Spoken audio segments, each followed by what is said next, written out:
Hello guys and welcome back to a new video. Today we are driving Toyota Yaris. It's not a 2026 model or super brand new model. It's the latest model, of course, but because I didn't do a proper video last time when I filmed it a few years ago, I decided to remake this video because I think this Toyota Yaris, it's one of the best city car and it totally deserved the attention. I was driving yesterday and I was so impressed with the consumption, and in this video of course we will drive it on the highway, we will drive it on the city, try some traffic, all kind of mixed conditions, so we can test and see what kind of numbers we can get from the point of view of consumption. Also, I will have a separate video on my channel if you want to see the full review, interior, exterior, material quality, talking about all the design and material quality and multimedia and space. Definitely check out the full review video because there I go a little bit deeper in detail. I will have some night videos. Definitely check out those videos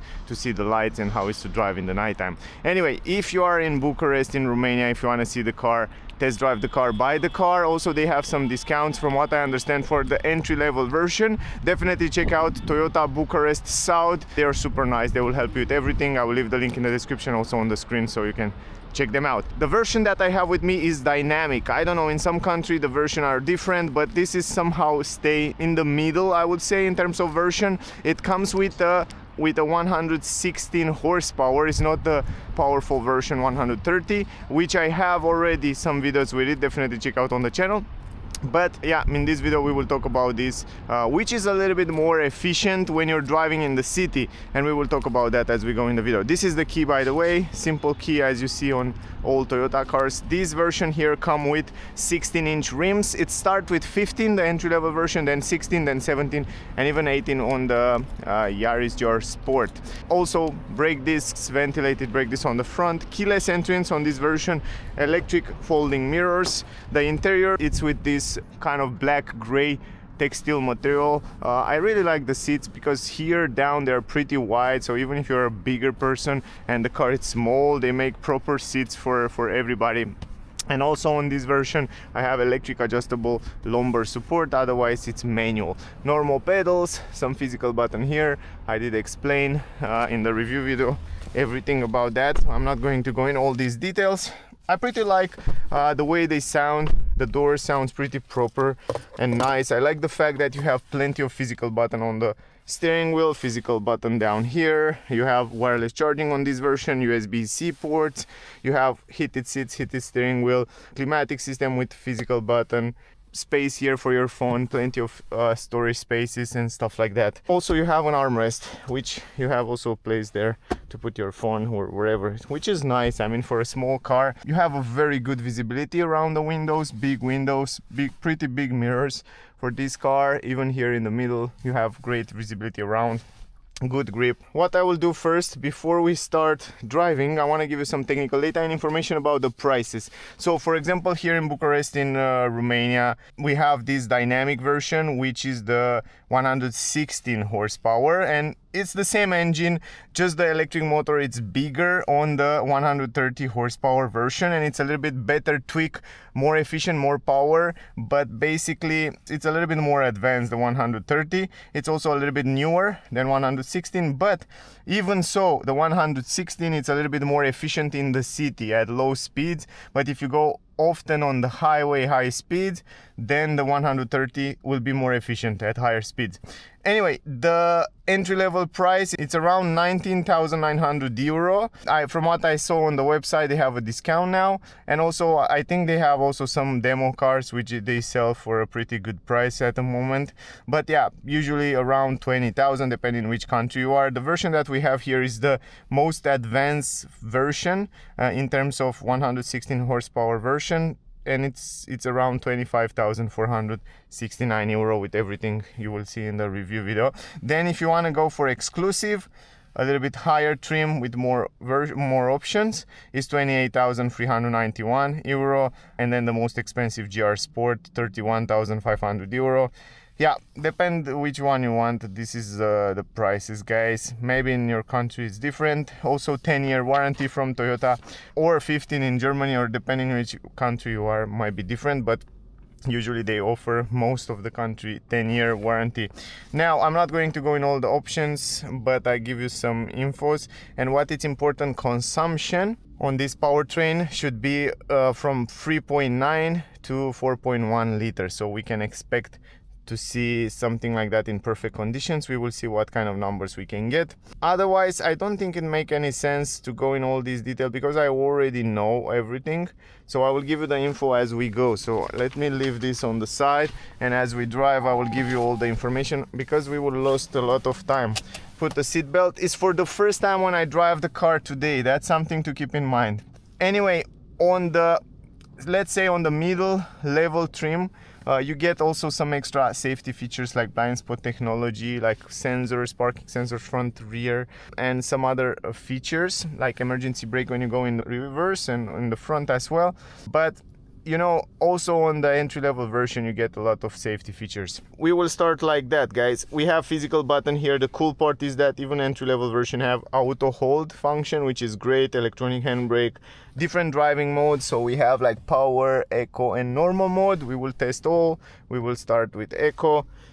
Then you have traction control. You have EV mode here if you have enough battery, and you can see it also here in the vehicle.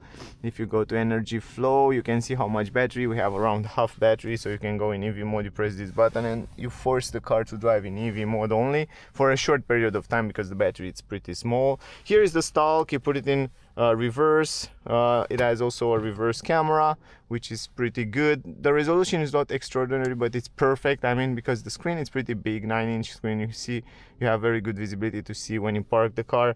Then you have drive mode, which is normal mode. I will explain you as we go. And then you have the B mode. B mode is more like an engine brake when you go downhill, to not use too often the physical brakes. And also it's great in the winter when you have ice and snow, so you can decelerate. You can use this engine brake to not slip around. And it's acting also like a regenerative brake somehow because it's braking from the electric motor more, but also from the engine. So it's like a combination, so you will recuperate more, but it's not as efficient. So usually I recommend you to drive in D mode. Climatic system, we will put it on level 1, of course, as always. And you can see also a nice graphic here with what happened with the energy. I will reset also the consumption before we start driving, and then we will drive, and as I go in the video I will give you more info. So reset it, you just press this button right here, and then it's 0 right now. You can see total average 0, and then just press the brake, put it in drive, and let's drive. And I like very much that it's easy to drive. The steering wheel have a nice grip.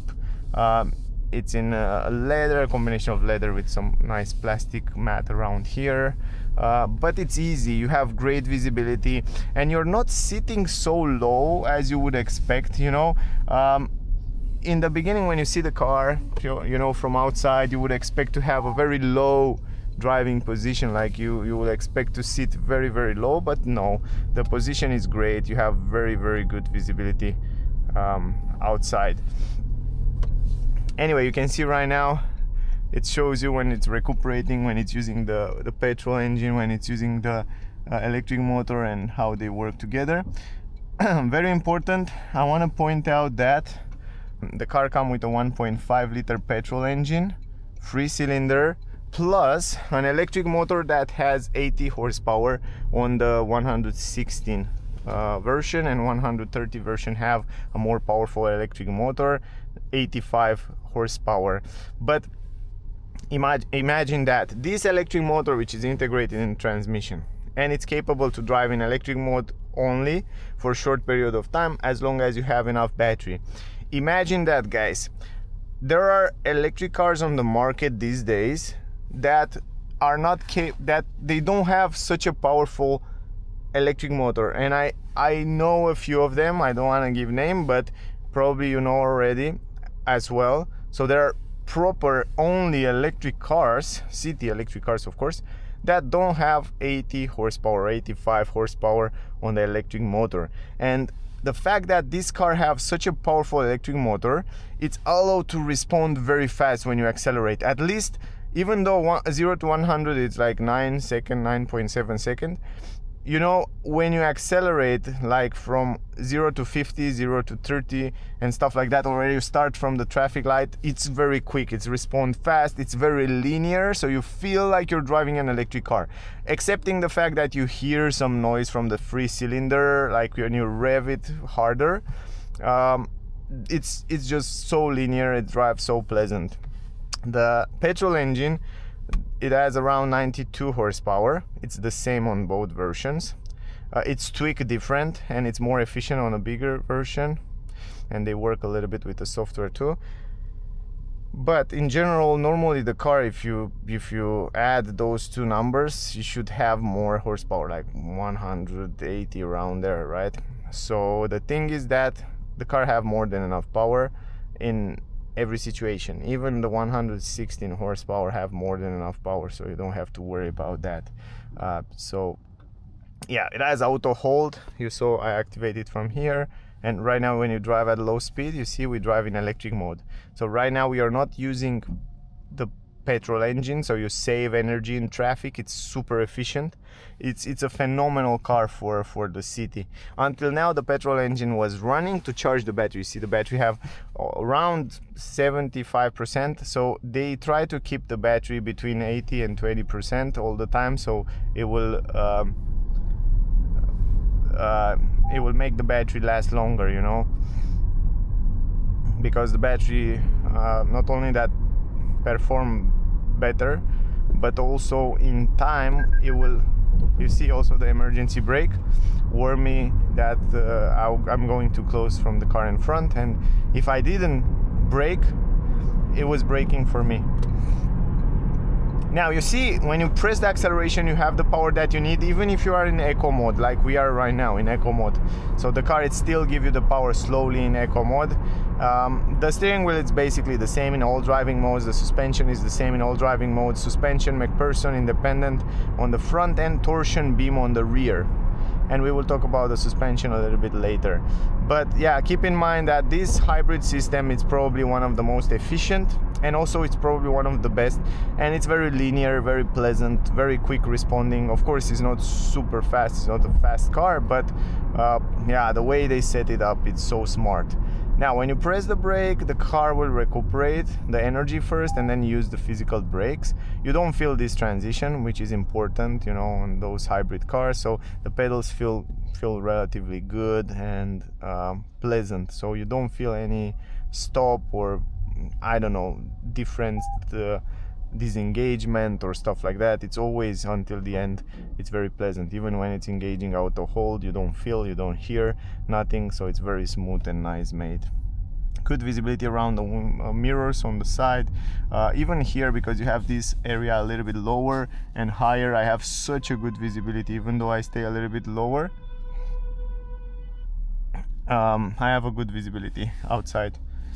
Grip on the steering wheel, it's perfect. So I have not too many things. The seats are a little bit, even though they are textile material, they are on the stronger side, stiffer side, which for long distances, maybe over 5 years, will be over 5 hours, will be not super comfortable.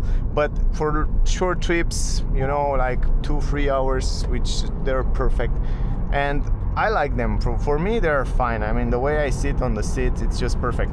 Let me show you something, guys. From here, you activate the cruise control, right? So you set the speed from here, very easy, from those physical buttons.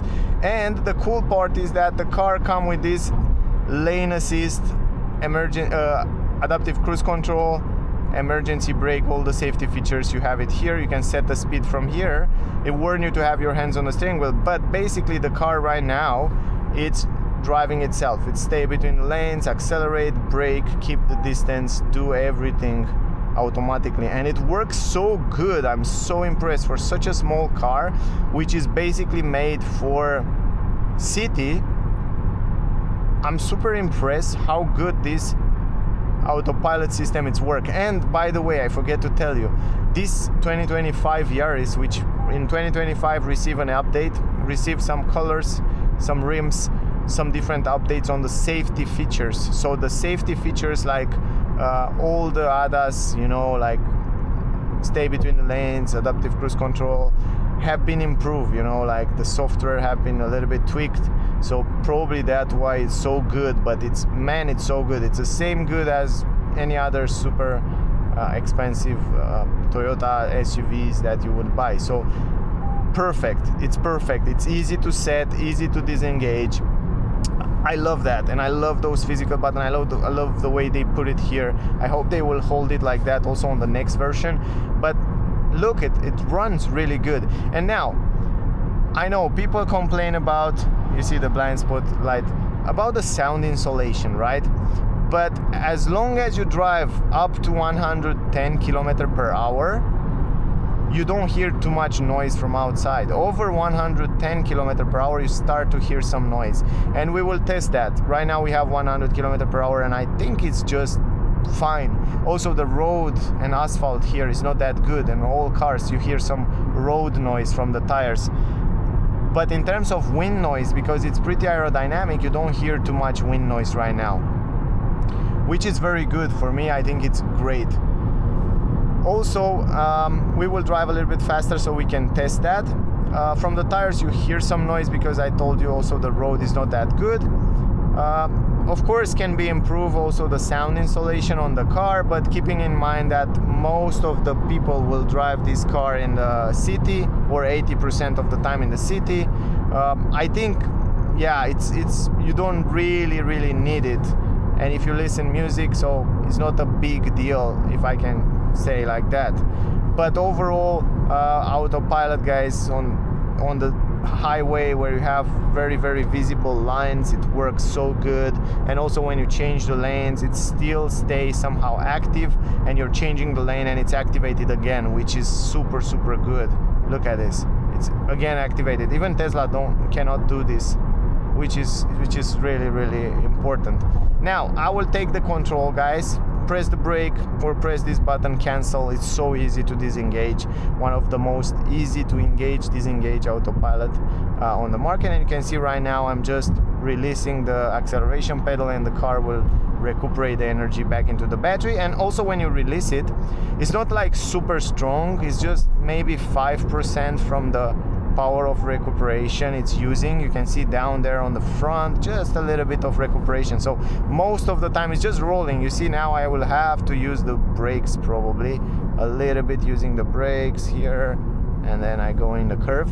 And also another impressive thing, the car ground clearance 13.5 centimeters, and even in those curves I take it with 60 km per hour. Wow, it's so well balanced in terms of suspension, so it stays pretty good on the road. It doesn't feel like a boat, but it also doesn't feel like a sporty stiff car. And of course we will talk about the suspension, but first, a little bit later in the video. But first let me put it in power mode, so I want to show you also in power mode how the car accelerates and how it's responding to. Look at this, immediately it's other car.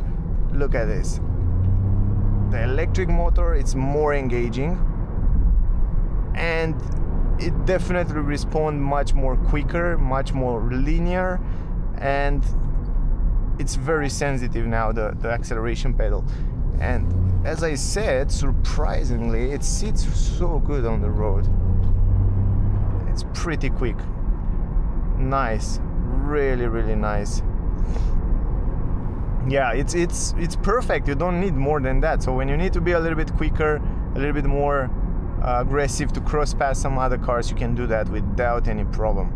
You have plenty of power, even though in the beginning it looks like 116, not too much, but when you're driving, when you take into consideration that you have 190 horsepower, 180 horsepower, two motors, then it's something else.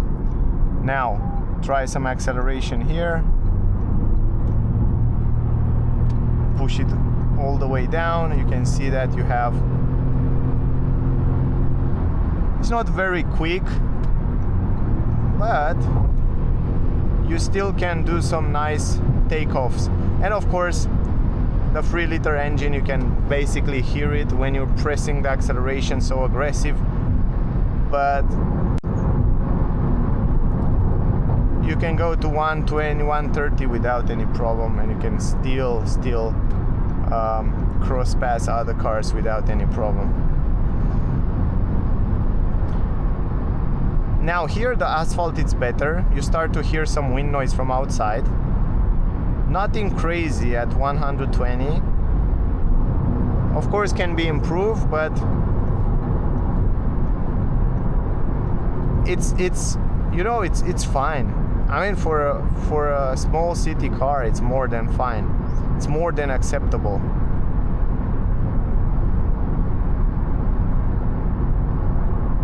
But I'm surprised how good it's performing at those kind of speeds. I mean, it has good stability on the road. It sits so good on the road for a city car. It's so surprisingly. It feels heavier than it is. It is like around 1,000 kilograms. And it feels like more heavy, more stable on the road at those, look, 130, it sits so well. Now at 130, you definitely hear some noise from outside and wind noise and so on. But surprisingly, it's so stable and so good. You feel like you're driving a bigger car. That's for sure. Great job, man. Toyota know how to make those cars. Really, they are so cool cars. So stable, so good.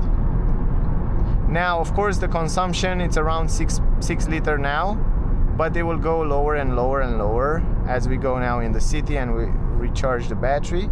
But you should expect from the highway, if you drive 120, 130, you should expect the consumption around 6 liter, 6.5 liter, I would say, at high speed with this engine. The 130 engine, it's a little bit more efficient at high speed, but this one, you could expect like 6 liter consumption in the highway speeds.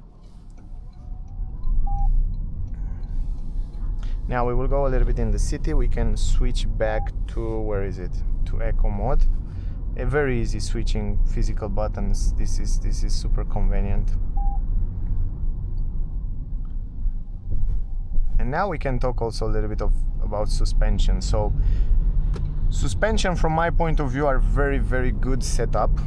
A great balance between comfort and stability at high speed and in curves. Small to medium bumps is doing lovely for this type of car. If you go over big bumps, then you feel stiffness and stuff like that. You definitely don't feel so comfortable. But over small to medium bumps, for what it is, this car is just perfect the way they design it. They didn't try to make it super comfortable, otherwise on the high speed, on curves, twisty roads will be super like a boat, and it will lean and stuff like that. But the brakes are also great, and you see, when you're braking suddenly, you don't feel the difference between recuperation and physical brakes. And it has also pretty good braking power, like brake discs, ventilated brake discs on the front, pretty big for the size and for the weight of the car. And I'm super surprised how this car at high speeds, even though it has 1,000 kilograms around there, it feels quite like a heavy car. It feels so stable, like you're driving something bigger and heavier. I'm impressed how they managed to design those suspensions in such a way that will give you, of course, you see here when you go over those bumps, you tend to have the sensation like it's set up a little bit more to sportivity, but I don't know, I think it's right there somewhere in the middle. Not too stiff, not super comfy, but I think it's good the way it is. You know, they could make it a little bit more comfortable, taking into consideration the fact that most of the people will drive in the city at low speed and they won't doing crazy twisty and didn't drive on the track or stuff like that. But I think it's better like that, because you have a good all-arounder. Of course, not super long distances, super high speeds, but overall I think it's a good all-arounder. We have 5.5 liter until now, with highway in cold condition, with the cold engine starting, and I think it's a good number for the way we drove. Like you saw before, 130. We go now in the city a little bit, and now in the city, if we will drive in the city now for another half hour, the consumption will go lower, because now you see the car is driving only in electric mode. So you see all this period of time that we drive at low speed and we have enough battery because the car recuperates. We are basically right now driving in electric, and as long as you don't push it too hard, the acceleration, the car will drive like this in electric mode. And it shows you also on the dashboard that you are driving in electric. And still, you see, we are still in electric mode. Still, you can see the sign, the EV sign right there. Now the petrol engine is kicking, but until there we just drove in electric mode. And when you release the acceleration, you can immediately see how well the hybrid system, it's switching between electric to petrol, and how well it's so quick, and you don't notice exactly when and how it's switching, but it's so smart. The hardware, the system, the software, it's really good in terms of hybrid. So Toyota, yeah, is definitely one of the best when it comes to full hybrid systems.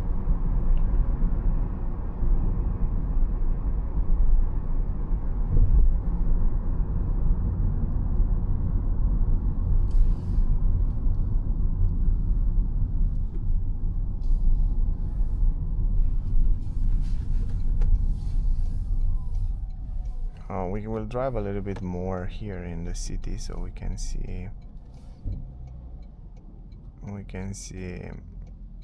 because we drove on the highway more, and then we will have a more highway than the city.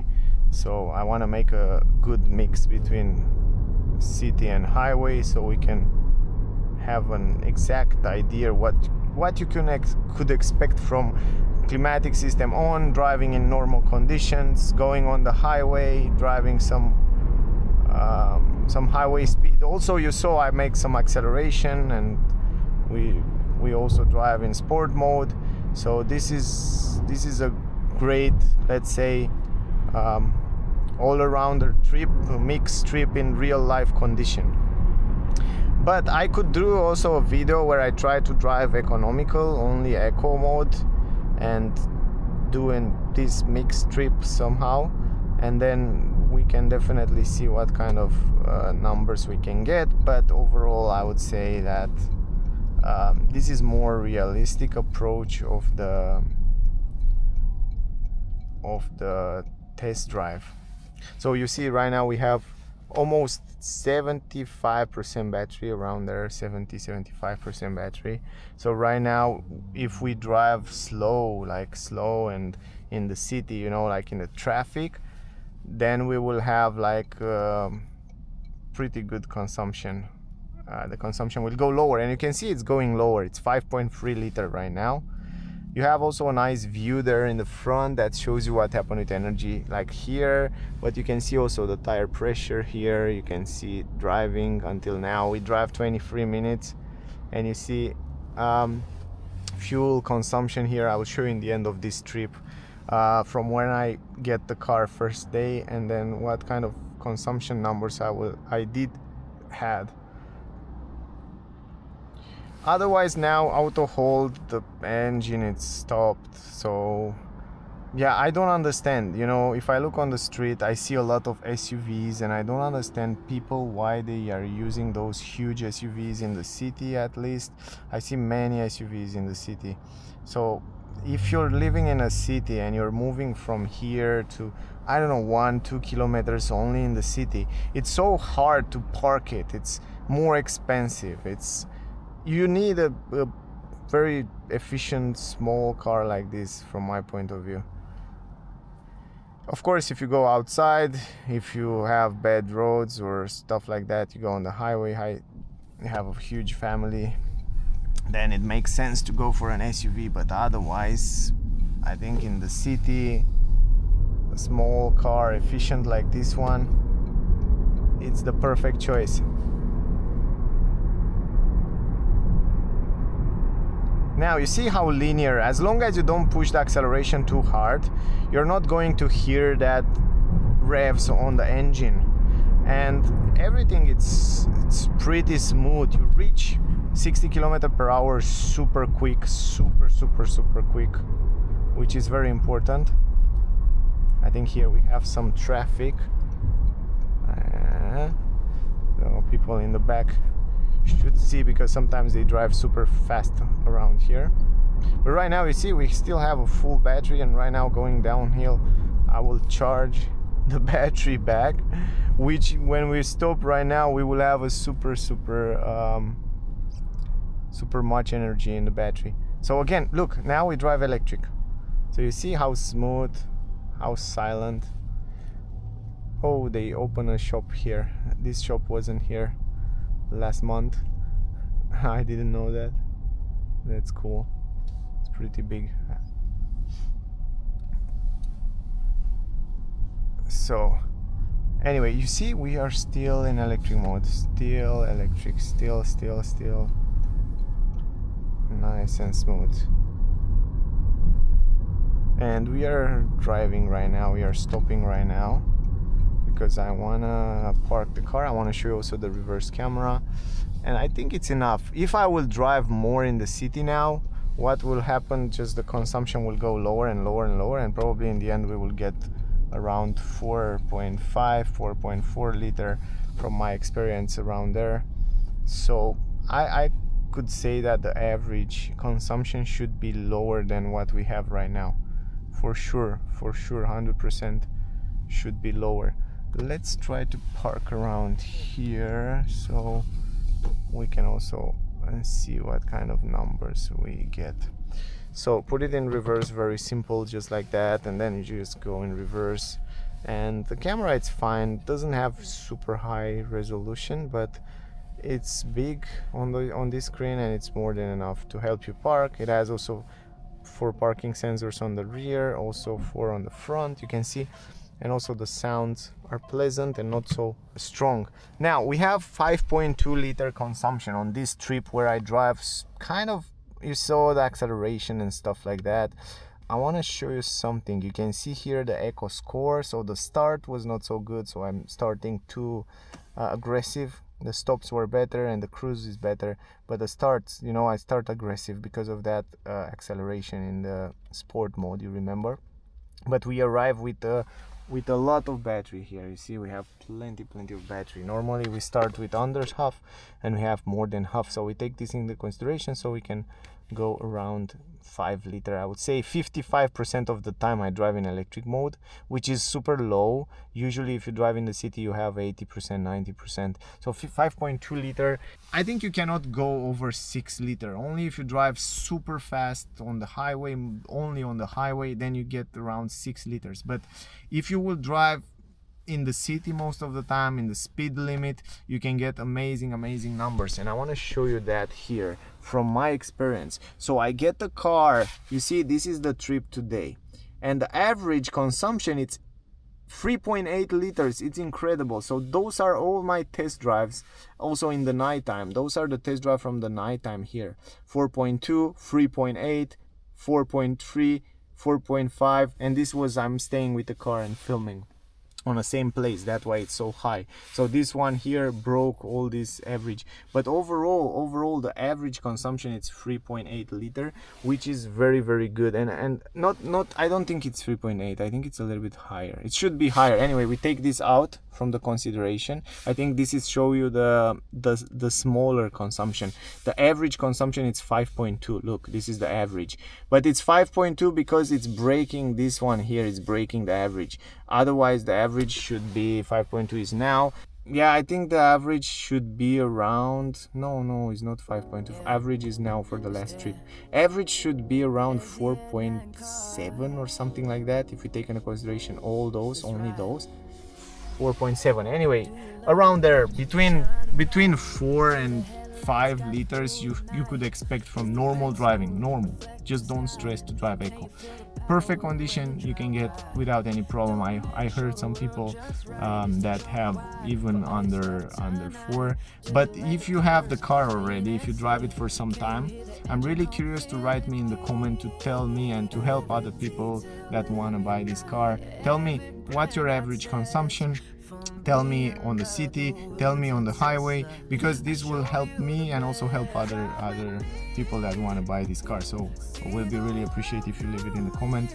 So that was the video. I hope it was helpful, guys. If you want to see the full review, if you want to see the test drive in the nighttime, definitely check out. I have separate videos. If you want to buy the car, test drive the car, see the car. If you're in Bucharest, around Romania here, definitely check out Toyota Bucharest South. I'll leave the link in the description, also on the screen. Thank you for watching, really appreciate. Thank you to all for support. Yeah, I guess we see you soon in the next one, guys. Bye. Trust the tech to steer you near. Does the air flow smooth through vents? Is the comfort real? No pretense. Can you hear the bass, feel the thrill? Would you drive it long over every hill? Do you notice every small detail?